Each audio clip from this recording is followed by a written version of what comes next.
বাংলাদেশ, যুক্তরাষ্ট্র এবং বিশ্বের যে যেখানে বসে আজকে আমাদের ডেমোক্রেসি অ্যান্ড জাস্টিস শো দেখছেন, সবাইকে শুভেচ্ছা জানিয়ে শুরু করছি। আমি আপনার হোস্ট শোয়েব আহমেদ। আজকে আমরা কথা বলবো বাংলাদেশের প্রখ্যাত বুদ্ধিজীবী, লেখক, গবেষক ও বাম রাজনীতিক বদরউদ্দিন ওমরের সাথে। বদরউদ্দিন ওমর, আপনাকে আমাদের ভার্চুয়াল স্টুডিওতে স্বাগতম। জি, আমরা খুব কৃতজ্ঞ যে আপনি আপনার এই ব্যস্ততার মধ্যে আমাদেরকে সময় দিয়েছেন, এবং আমরা আজকে অনেকগুলো রাজনীতিক এবং বাংলাদেশের ইতিহাস নিয়ে আপনার সাথে আলাপ করতে চাই। শুরুতেই চলে আসি 5 আগস্টের গণ অভ্যুত্থানের পর আওয়ামী লীগ পালিয়ে গেছে। আওয়ামী লীগের ভবিষ্যৎ আপনি কি বলে মনে করেন? এই যে 5ই আগস্টের হাসিনা এখান থেকে ভারতে পালিয়ে গেল, এবং শুধু হাসিনা পালিয়ে গেল তাই নয়, এরকম ঘটনা দুনিয়ায় কোনো জায়গায় ঘটেনি আজ পর্যন্ত ইতিহাসে, যে একটা সরকার উৎখাত হয়ে যাওয়ার পরে তাদের মন্ত্রিসভার লোক, তাদের দলের লোক, এমনকি একবারে নিচে পর্যন্ত তাদের দলের লোকজন, ইউনিয়ন পর্যায় পর্যন্ত হাজার হাজার লোক যে এইভাবে পালিয়ে গেল, এইটা দুনিয়াতে আর কখনো হয়নি। ধরুন, ওখানে অ্যারাব স্প্রিং যখন হয়েছিল, তখন সেই একবারে টিউনিস থেকে আরম্ভ করে একদম ইজিপ্ট পর্যন্ত সেখানে সরকার উৎখাত হয়েছিল একের পর এক, কিন্তু সেই সরকারের সাথে সম্পর্কিত লোকজন তো বাড়িঘর ছেড়ে পালিয়ে যায়নি। এমনকি যারা উৎখাত হয়েছিল তাদের মধ্যে খালি টিউনিসিয়ার সরকার প্রধান বেন আলী, সেই পালিয়েছিল, আর কেউ কিন্তু পালায়নি। অন্য লোকদের পালানোর তো কথাই নাই। তারপরে দেখুন, এই মাত্র কদিন আগে সিরিয়াতে একটা গণ অভ্যুত্থান বলবো না, একটা অভ্যুত্থান হয়েছে। সেখানে আসাদ পালিয়ে গেছে রাশিয়ায়, অন্য লোকরা তো পালায়নি, তারা রয়ে গেছে। শুধু তাই নয়, তার মন্ত্রিসভার লোকজনের সাথে যে বিদ্রোহীরা আলাপ আলোচনাও করেছে বসে ক্ষমতা হস্তান্তরের ব্যাপারে। কিন্তু এখানে যে একটা ইতিহাসে অদৃষ্টপূর্ব ঘটনা ঘটলো, যে হাসিনার আওয়ামী লীগ সরকার পতনের পর তাদের মন্ত্রীরা তো বটেই, দলের নেতারা তো বটেই, এমনকি একজন ইউনিয়ন পর্যায়ের লোকজন পর্যন্ত তাদের সাথে যারা সম্পর্কিত ছিল, আমলারা যারা তাদের সাথে সম্পর্কিত ছিল, পুলিশ যারা তাদের সাথে সম্পর্কিত ছিল, সব একবারে হাজারে হাজারে, ইন থাউজেন্ডস তারা বাড়ি ছেড়ে পালালো। কেউ কেউ ইন্ডিয়াতে পালিয়েছে, অন্য জায়গায়, কেউ কেউ পুলিশের হাতে সামান্য কয়েকজন ধরা পড়েছে, বাকি এই দেশেই আত্মগোপন করে আছে, পালিয়ে বেরোতে পারছে না, বেরোলেই পুলিশে ধরবে। এই যে অবস্থাটা একটা হয়েছে, এটা কি কারণে হলো? এটা বুঝতে হবে যে দেশে এমন একটা নির্যাতন হয়েছিল, যে নির্যাতন সিরিয়ায় আসাদদের 50 বছরের নির্যাতনেও এইভাবে হয়নি। এইখানে একবারে সমাজের গভীর দেশ পর্যন্ত তাদের আক্রমণের শিকার হয়েছিল।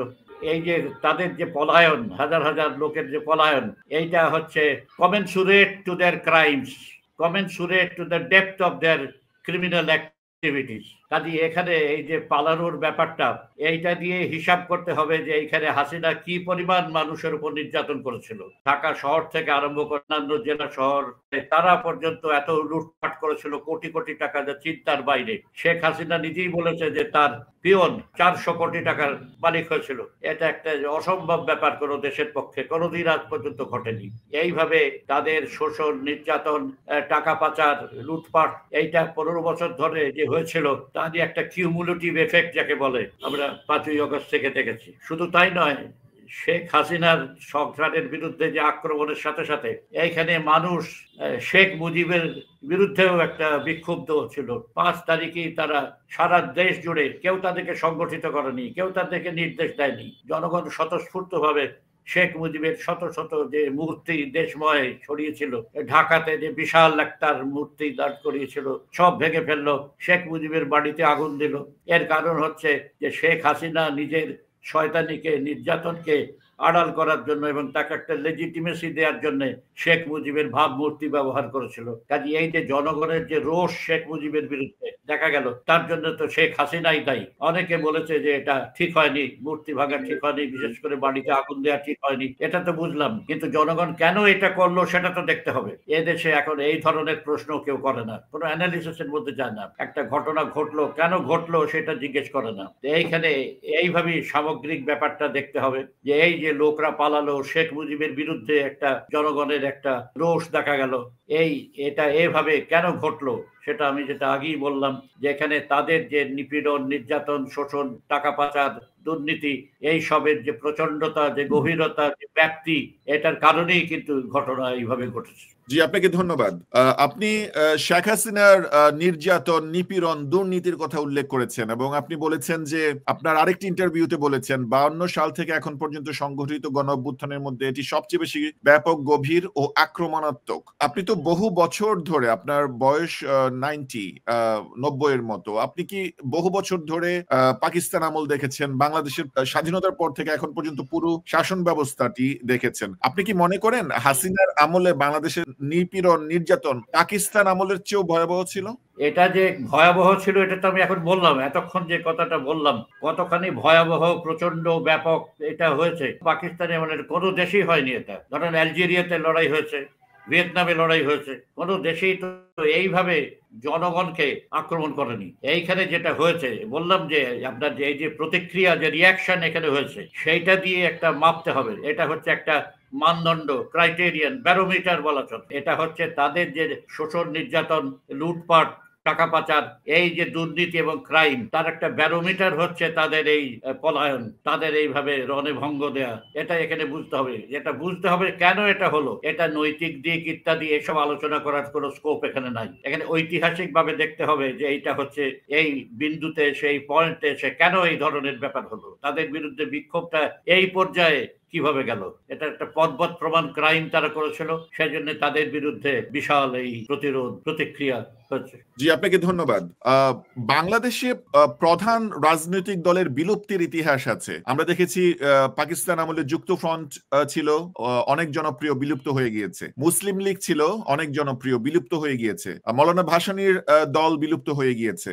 এটি কেন হয়? আপনি কি মনে করেন বাংলাদেশে আওয়ামী লীগ বিলুপ্তির পথ নিয়েছে, নাকি এটি ফেরত আসতে পারে? একটা দল বিলুপ্ত হয়ে যায় যখন তার প্রাসঙ্গিকতা আর থাকে না।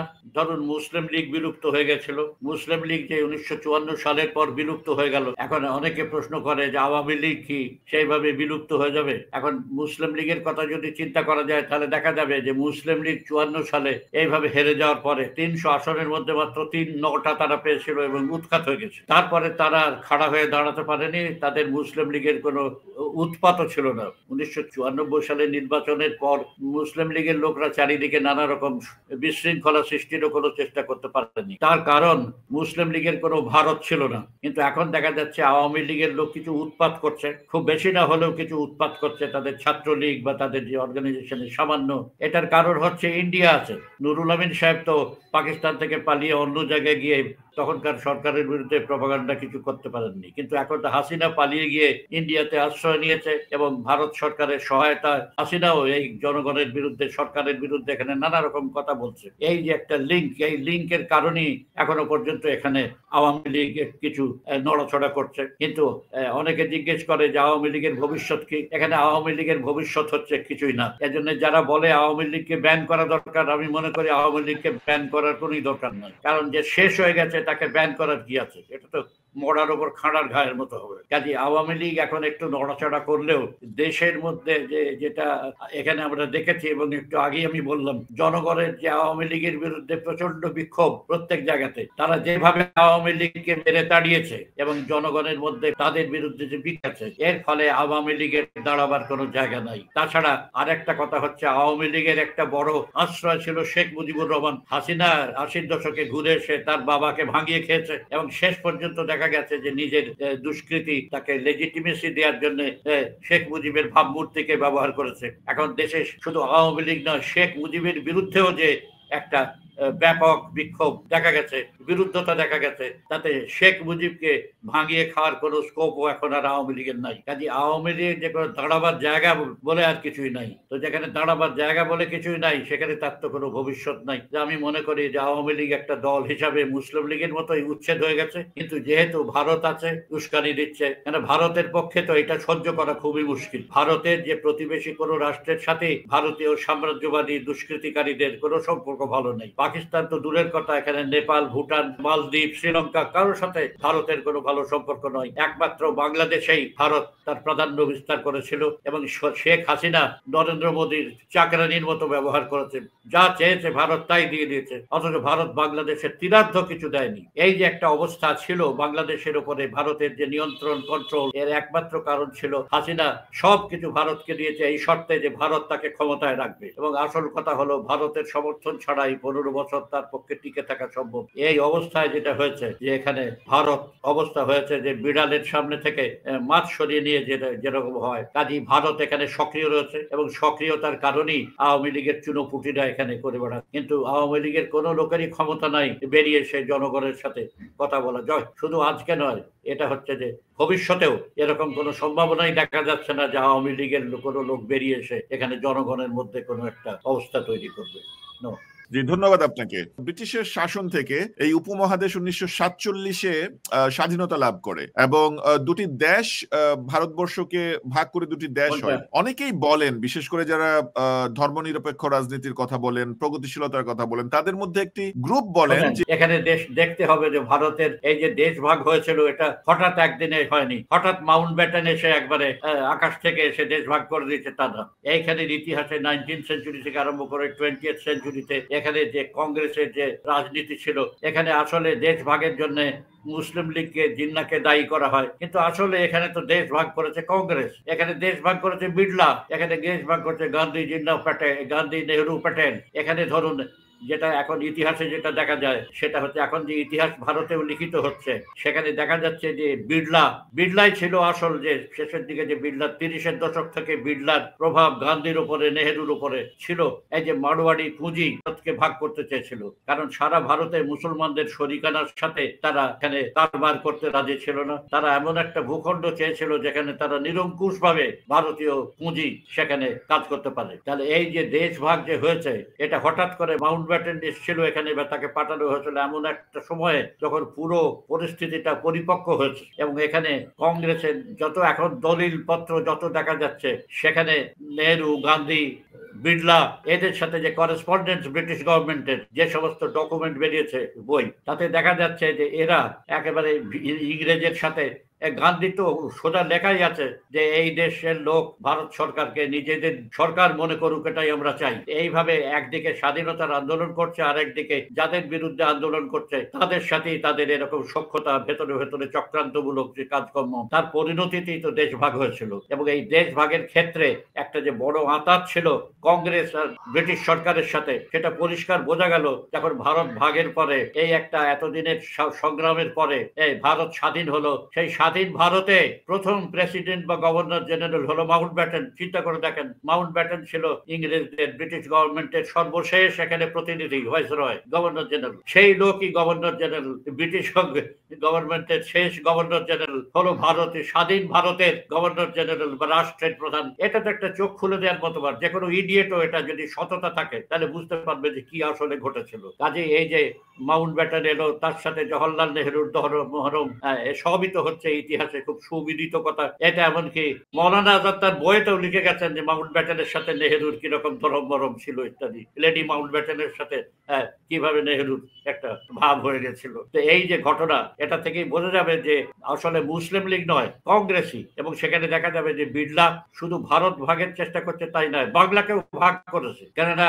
মারোয়াড়িদের ক্যাপিটালের বিড়লা সহ সমস্ত একটা সেন্টার ছিল কলকাতা। এই মারোয়াড়ি ক্যাপিটাল কলকাতাকে বেহাত হতে কিছুতেই দিতে পারতো না। কাজে এই পার্টিশন অফ বেঙ্গল যেটা তারা চেয়েছিল পরিষ্কার। এন্ড বুঝতে হবে যে কংগ্রেস আনুষ্ঠানিকভাবে ভারত ভাগের বিরোধী ছিল, তারা শুধু ভারতকে ভাগ করলো তাই না, এখানে বাংলাকে শুদ্ধ ভাগ করে দিল। বাংলা ভাগ তো কংগ্রেস করেছিল, পরিষ্কার কথা। তাহলে এইভাবে যে ভারতের যে সংগ্রামের মধ্যে যেত, তিনি অসহযোগ আন্দোলন ডাকতেন, সেইটা অসহযোগ আন্দোলন যখন একটা সহিংস ব্যাপক গণ আন্দোলনে পরিণত হতো তখনই তিনি অনশন করে সেগুলো ভেঙে দিতেন। তাদের যে আপোষ ব্রিটিশ গভর্নমেন্টের সাথে, তাদের যে চক্রান্ত ব্রিটিশ গভর্নমেন্টের সাথে হচ্ছিল, সেজন্য এখানে ভারতের যে একজন খুব উঁচু পর্যায়ের যে সুনীতি ঘোষ, হিস্টোরিয়ান, ঐতিহাসিক, তিনি ইন্ডিয়া ইন দ্য রাজ বলে এক বই লিখেছেন এবং আরো এই সংক্রান্ত বই লিখেছেন। তাতে দেখিয়েছেন তিনি কিভাবে কংগ্রেস তাদের রাজনীতি আপোষের রাজনীতির মাধ্যমে ব্রিটিশ সরকারের সাথে যোগ সাজসের মাধ্যমে মারওয়াড়ি ক্যাপিটাল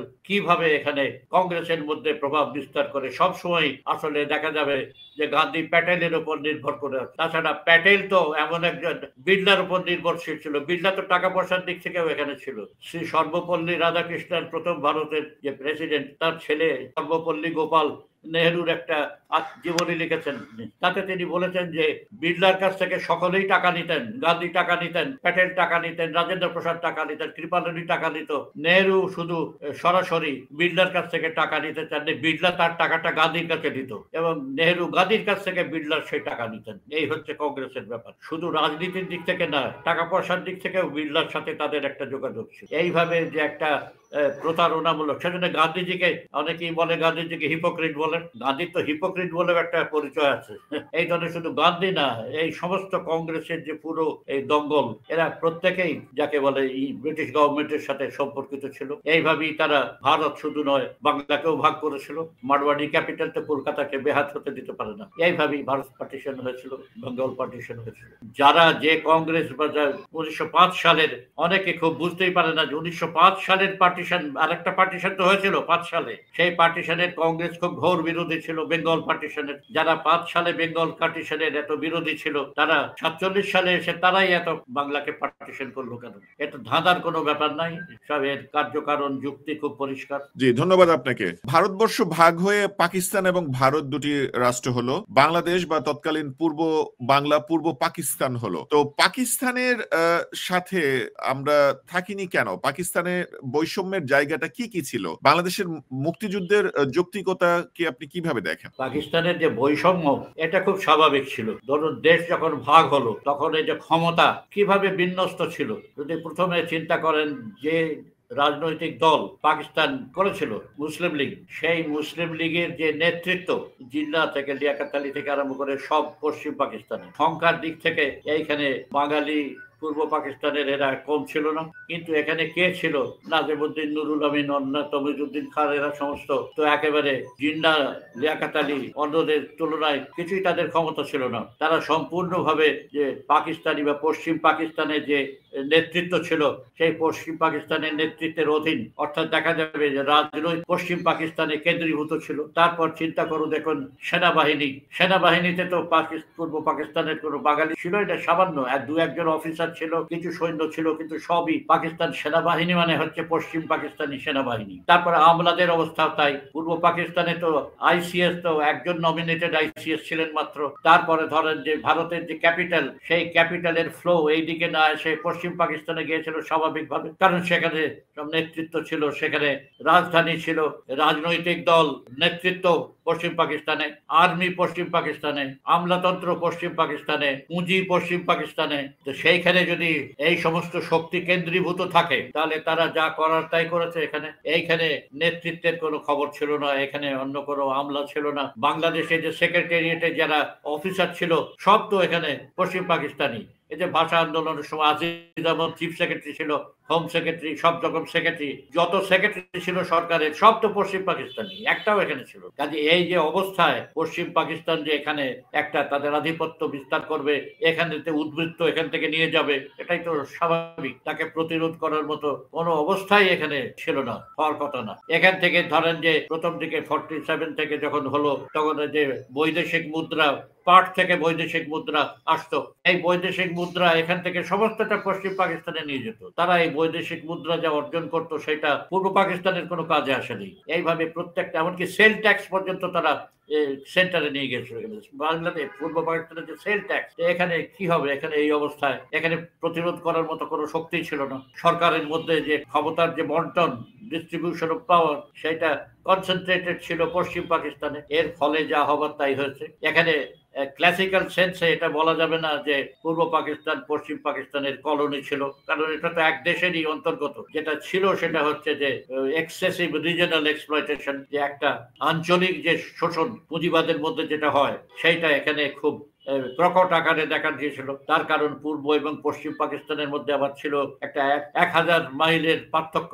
এখানে তো সংস্কৃতি আলাদা ছিল, এমনকি এখানে ধর্ম বলতে যা বোঝায়, পূর্ব পাকিস্তানেরা যেভাবে ধর্ম পালন করে দেখা যাবে পশ্চিম পাকিস্তানের সাথে তার অনেক পার্থক্য ধর্মের ক্ষেত্রেও আছে। এই অবস্থায় যে পূর্ব এবং পাকিস্তানের মধ্যে যে বৈষম্য, যে পার্থক্য, এটা তৈরি হয়েছে এবং এই বৈষম্য 47 সাল থেকেই শুরু হয়ে তারপরে বৈষম্য যেভাবে বাড়তে বাড়তে এসছে, তাতে 71 সালে এসে যে পরিণতি হওয়ার, সেই পরিণতি হয়েছে। এখানে শেষ পর্যন্ত একটা জনগণের প্রতিরোধ সৃষ্টি হয়েছে এবং সেই প্রতিরোধকে সাংবিধানিকভাবে বা গণতান্ত্রিকভাবে মোকাবেলা করতে না পেরে পাকিস্তানি সরকার 25 মার্চ হামলা করেছে। এই হামলা তাদের দিক থেকে অবধারিত ছিল, কিন্তু যত তাড়াতাড়ি এটা হয়েছিল, এইটা হতো না যদি ভুট্টো না থাকতো। যা হয়েছে সেটা হতোই, কেন পূর্ব পাকিস্তান আলাদা হয়ে যেতই, কিন্তু এটা 71 সালে ওই সময় যেটা হলো তার কারণ ছিল ভুট্টো। কেন এই ভুট্টো লোকটা পশ্চিম পাকিস্তানে সব থেকে বেশি ভোট পেয়ে এবং একটা জায়গায় কর্তৃত্ব যে মনে করছিল পাকিস্তানের প্রেসিডেন্ট হতে চাইছে, তার একটা প্যাশন ছিল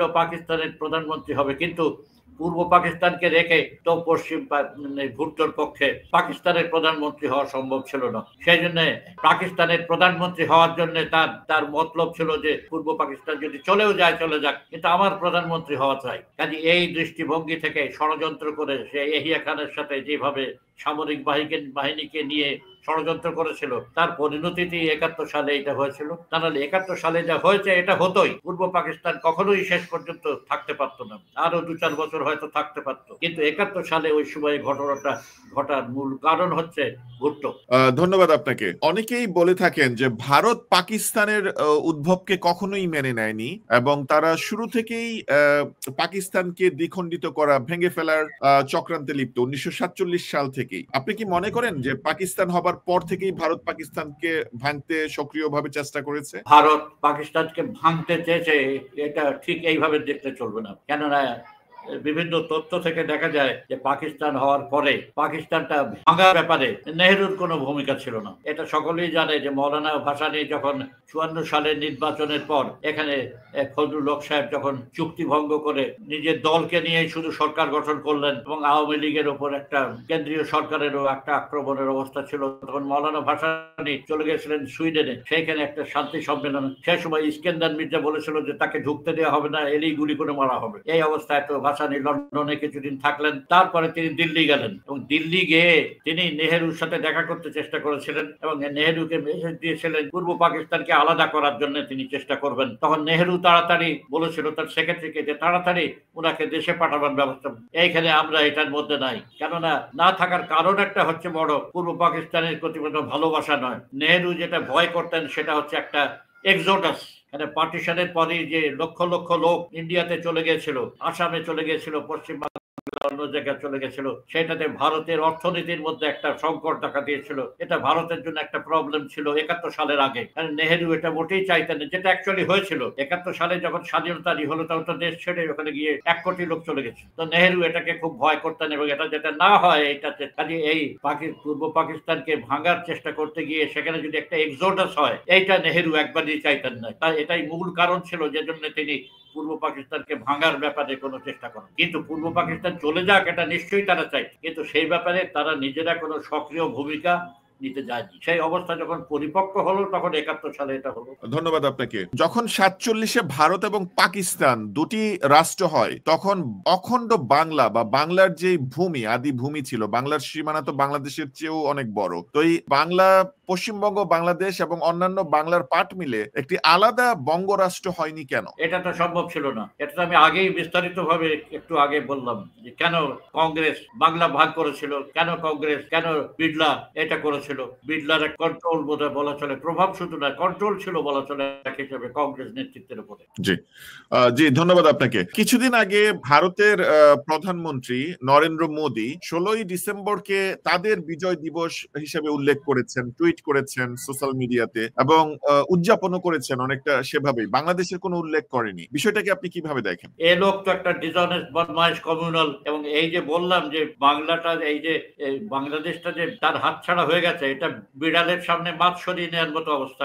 এটা তার সহ্য হচ্ছে না কিছুটি। একদিকে হচ্ছে ভারত এবং বাংলাদেশের মধ্যে যে সম্পর্ক, এই সম্পর্ক সম্পূর্ণভাবে তো ছিন্ন করা কারো পক্ষে সম্ভব না, কারো পক্ষে ভালো না। কেন ভারত এবং বাংলাদেশের মধ্যে একটা কার্যকর সম্পর্ক অবশ্যই থাকতে হবে। এইটা না হলে দুই দেশেরই ক্ষতি। এইটা একদিকে যেমন নরেন্দ্র মোদী বুঝতে পারছে, তেমনি অন্যদিকে এই নরেন্দ্র মোদী যে একটা দুর্দান্ত সাম্প্রদায়িক শয়তান, এই লোকের পক্ষে এটা সহ্য করা মুশকিল হয়ে গেছে। সেই জন্য সে যে 16ই ডিসেম্বর এই বাণী দিয়েছে, এটা তো মতলববাজি একটা, এবং সেইটা যে কথাটা বলেছে সম্পূর্ণ ইতিহাস বিরোধী, অনৈতিহাসিক। এটা ঠিক যে ভারতীয় সেনাবাহিনীর একটা, এটা অবশ্যই বলতে হবে, আওয়ামী লীগের যে ভূমিকা, সেই ভূমিকাটাই নরেন্দ্র মোদীকে এই কথা বলতে সাহস জুগিয়েছে। এটা ঠিক, সামরিক বাহিনীর একটা ভূমিকা, গুরুত্বপূর্ণ ভূমিকা ছিল। ভারতীয় সামরিক বাহিনী ছাড়া আসলে কিন্তু বাংলাদেশ হওয়া সম্ভব ছিল না। কারণ বাংলাদেশ তো আওয়ামী লীগ করেনি, তারা তো এখানে মুক্তিযুদ্ধ শুরু হওয়ার পর থেকেই দেশ, শেখ মুজিবুর রহমান নিজে তার নেতৃত্ব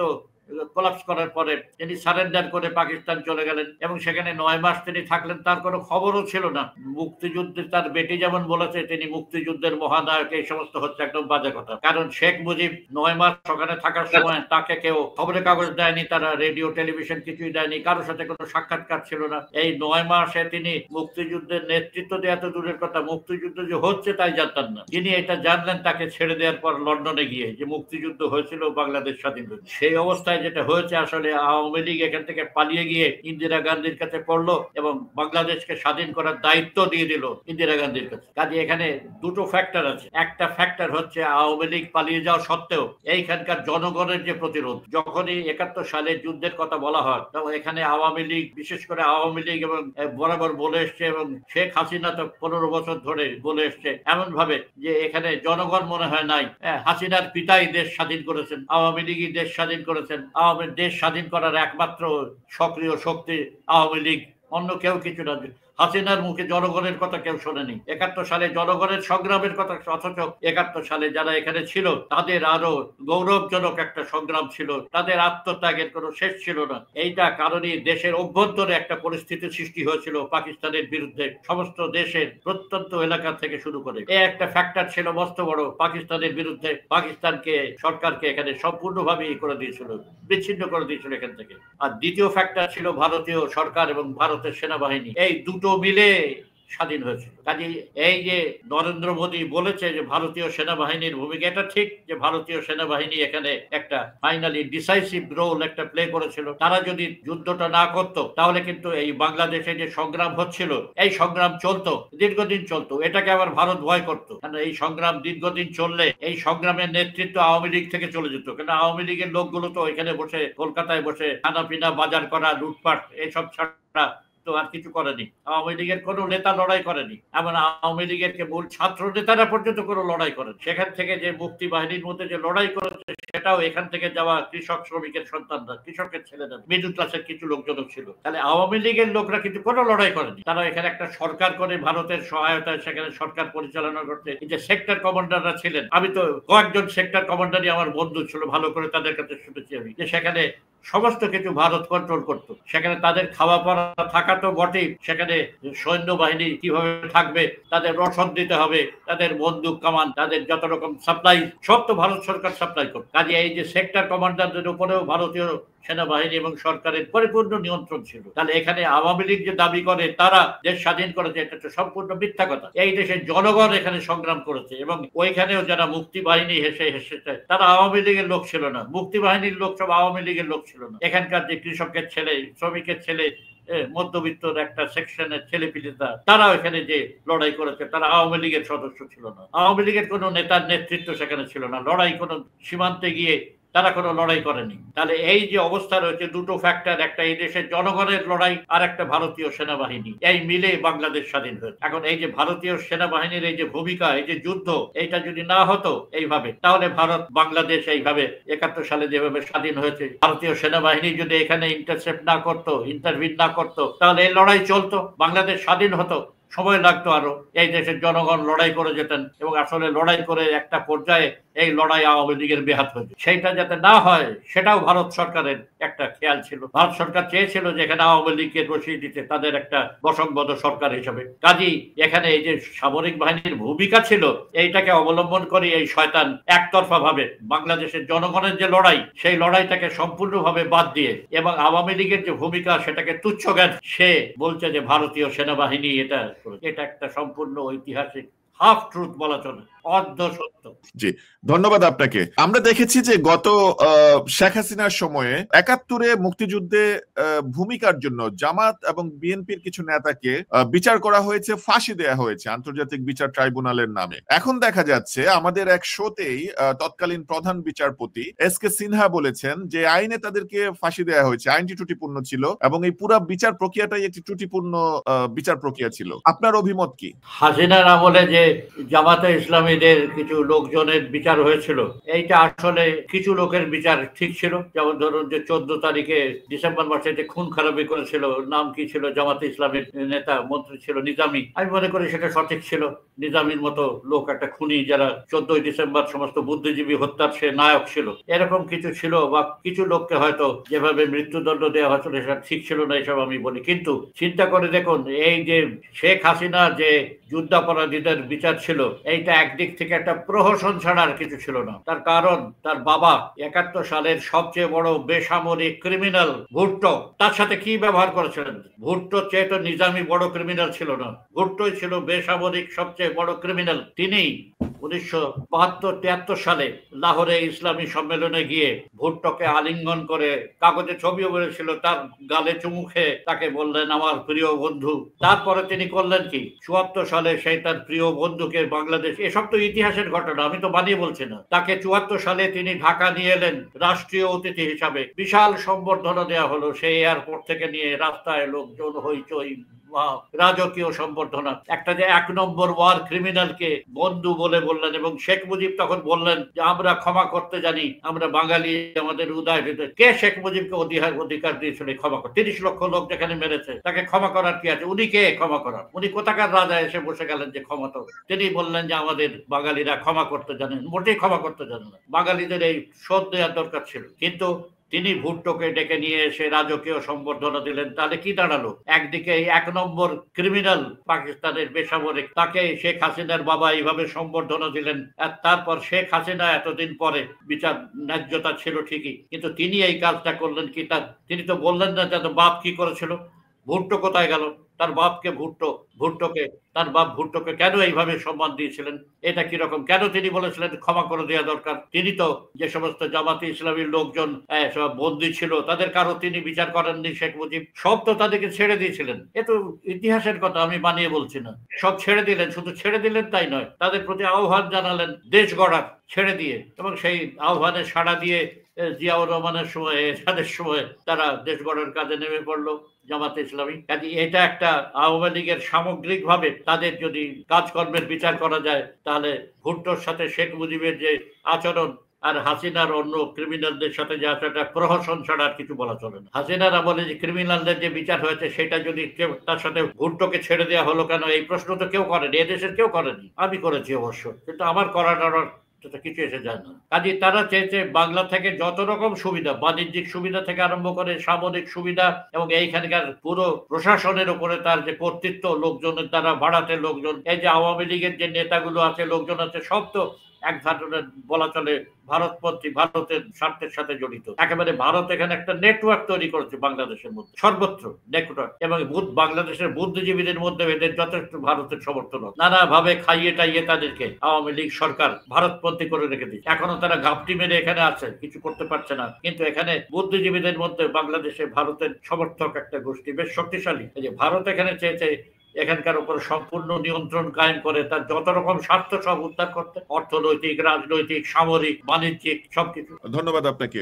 বর্তমান সরকারের ব্যাপারে আপনার মূল্যায়ন কি? শোনেন, বর্তমান সরকার যে এসছে, এখানে মতামতের ব্যাপারে একটা কথা হচ্ছে, ধরুন যে এখানে 5 তারিখে হাসিনা পালিয়ে যাওয়ার পরে, আওয়ামী লীগের পতনের পরে এইখানে তো একটা ক্ষমতার ক্ষেত্রে একটা শূন্যতা দেখা দিল। এই শূন্যতা তো পূরণ করতে হবে। এখন এই শূন্যতা পূরণ করার দুটো উপায়, একটা হচ্ছে একটা সিভিলিয়ান গভর্নমেন্ট খাড়া করা, আর একটা হচ্ছে সেটা যদি সম্ভব না হয় তাহলে সামরিক বাহিনী। এই যে সরকার এসছে, এই সরকার ভালো কি মন্দ এইসবের মধ্যে আমি যাচ্ছি না, ভালো মন্দ বিচার করার দরকার নেই। প্রথমত একটা সরকার এসে এখানকার প্রশাসনের দায়িত্ব যদি না নিত, কি হতো তাহলে? এখানে চরম বিশৃঙ্খলা। এবং এইরকম একটা সরকার যদি না আসতো তাহলে তার বিকল্প হচ্ছে সামরিক বাহিনী। তাহলে ছাত্ররা এবং অন্যান্যরা মিলে এইখানে যে সরকারকে প্রতিষ্ঠিত করেছে, প্রথমত বলতে হবে এটা আকাশ থেকে এসে জুড়ে বসেনি, যেটা অনেকে বলেছে এটা পুতুল সরকার ইত্যাদি অনেক কিছু বলছে, যে এসব অর্থহীন। প্রথমে দেখতে হচ্ছে যে এর কোনো বিকল্প আছে কিনা। এর বিকল্প একমাত্র সামরিক বাহিনী। তাহলে ভালো মন্দ যাই হোক, এটা একটা বেসামরিক সরকার।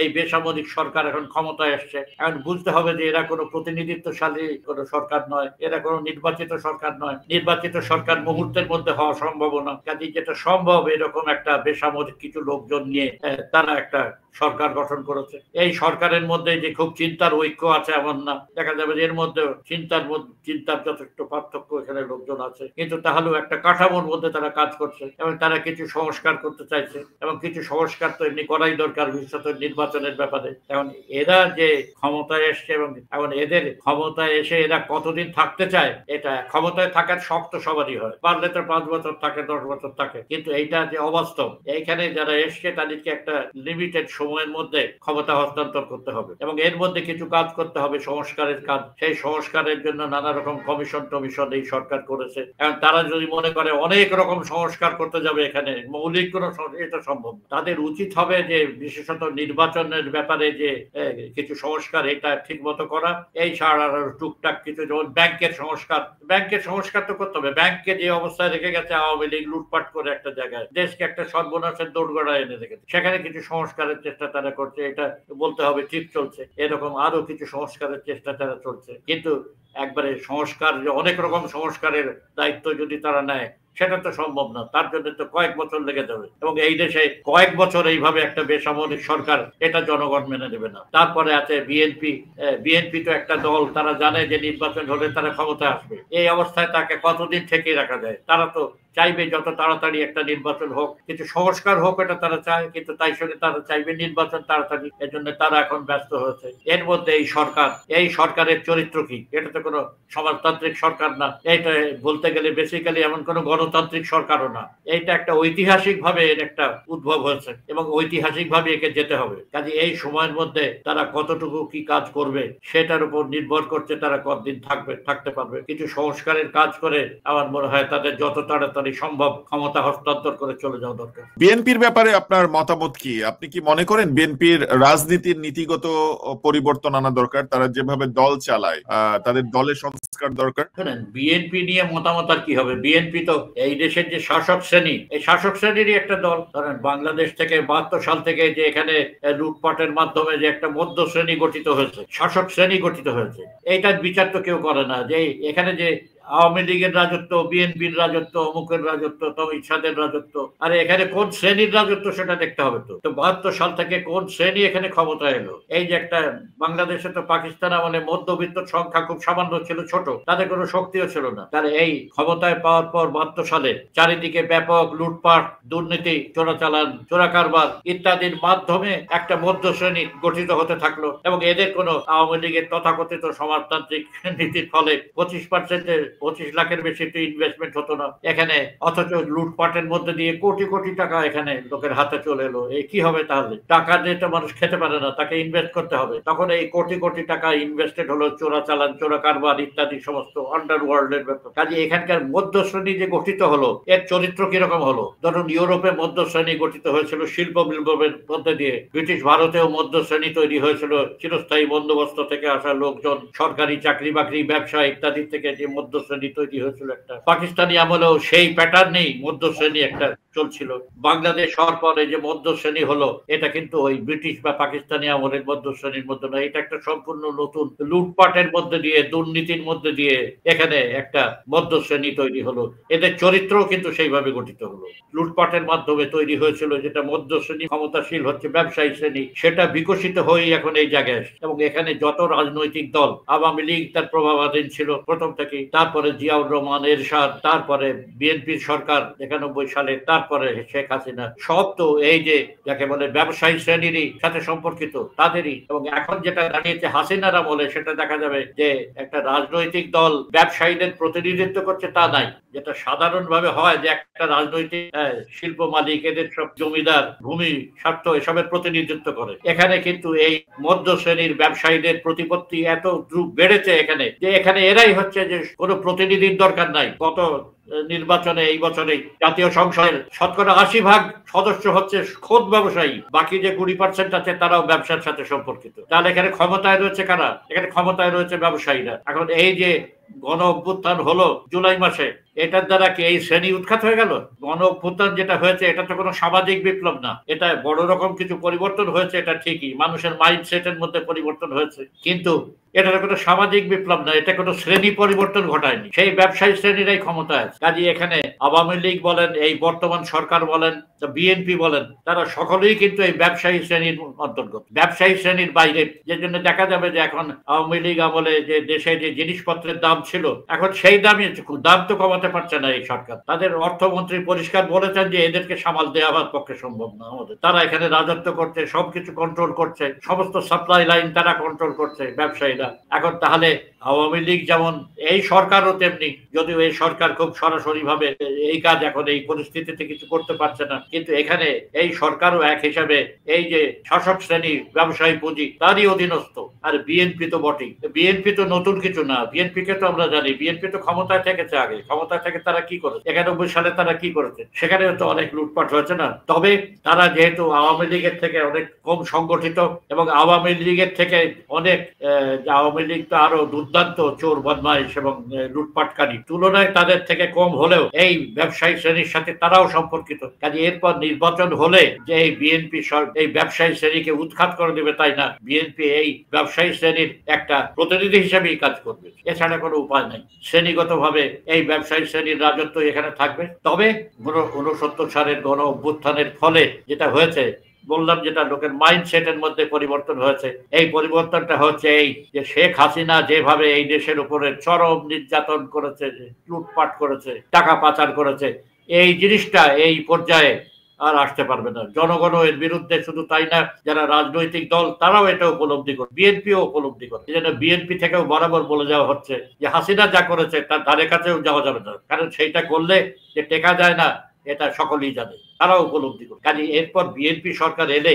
তারা 91 সালে কিংবা 2001 সালে সরকার যেভাবে চালিয়েছিল সেইভাবে সরকার না চালিয়ে কিছুটা নরম অবস্থায় থাকবে, এটাই মনে হয়। কারণ এই যে ধাক্কা, গণ অভ্যুত্থানের ধাক্কা, এটা তাদের উপরেও আছে। ব্যবসায়ী শ্রেণীর প্রতিনিধিত্ব করলেও তার ধরনটা আগের যে ধরন তার থেকে কিছুটা অন্যরকম হবে, এটাই মনে হয়। ধন্যবাদ। এটা আমাদের সর্বশেষ প্রশ্ন আপনার কাছে। আপনি নতুন সংবিধানের কথা বলেছেন, আপনার মতে নতুন সংবিধান কেমন হওয়া উচিত? শোনেন, নতুন সংবিধান কেমন হবে এটা বলার কাজ আমার না, যারা সংবিধান করবে তারা দেখে নেবে। এই সংবিধান তো কোনো একটা বিপ্লবী সংবিধান হবে না, তবে মোটামুটি একটা চেষ্টা হবে যে এটাকে একটা মোটামুটি একটা গণতান্ত্রিক চরিত্র দেওয়া। সেটা কিভাবে তারা নির্দিষ্টভাবে করবে সেটাও জানেন। এমনকি এখন যাদেরকে দিয়েছে সংবিধানের ব্যাপারে কিছু প্রস্তাব করার জন্য, তারাও বলেছে যে আমাদের তো সংবিধান তৈরি করা আমাদের কাজ নয়, সংবিধান তৈরি করবে সামনে যে উচিত হবে যেটা, যে এটা সংবিধানটা এই যে সংসদ নির্বাচিত হলে দুইভাবে কাজ করবে, একটা হচ্ছে সংবিধান তৈরির কাজ, আর একটা পার্লামেন্ট হিসাবে কাজ। যেমন ভারতে হয়েছিল 47 সালে, পার্লামেন্ট হিসেবে কাজ হয়েছিল, আবার সেটা সংবিধান সভা হিসেবেও কাজ হয়েছিল। সংবিধান হয়ে গেলে সংবিধান সভার কাজ আর পার্লামেন্টকে করতে হয়নি। সেরকম এখনো এরপরে যে নির্বাচন হবে তার মাধ্যমে যারা গঠিত হবে সংসদ, সেটার এই দুই রকম কাজ হতে হবে, একটা সংবিধান তৈরি করা সংবিধান সভা হিসাবে, আর একটা পার্লামেন্ট হিসাবে। এইটা করে তারা কি ধরনের সংবিধান করবে এইটা বলা, তো আমি যেটা চাই সেটা তো তারা করবে না, তারা নিজেদের মতো করে করবে। তাদের যে চরিত্র, দেশের যে পরিস্থিতি, সেই অনুযায়ী তারা নতুন সংবিধান করবে। তবে আমার মনে হয় পুরনো সংবিধানটা সম্পূর্ণ ফেলে দেওয়াই দরকার। এটার কোনো সংস্কার, এটা এত বলবে, এটা এত ভাবে ধর্ষিত হয়েছে, শেখ মুজিবের দ্বারা, জিয়াউর রহমান এরশাদ এবং শেখ হাসিনার দ্বারা, তাতে একাই ছিউড়ে হয়ে গেছে। এর সংশোধন না করে এটাকে একদম ফেলে দিয়ে যদি নতুন সংবিধান করে তাহলে সেটাই ভালো হবে। কিন্তু আমি কি চাই সেটার উপর তো কিছু নির্ভর করে না। জি, জনাব বদরুদ্দিন ওমর, ধন্যবাদ আপনাকে। আপনি আপনার ব্যস্ততার মধ্যে আমাদেরকে সময় দিয়েছেন, আমাদের দর্শকদেরকে সময় দিয়েছেন। অনেক অনেক কৃতজ্ঞতা। আপনি অনেক শতায়ু হবেন সেই কামনা করে আজকের মতো এখানেই শেষ করছি। আল্লাহ হাফিজ।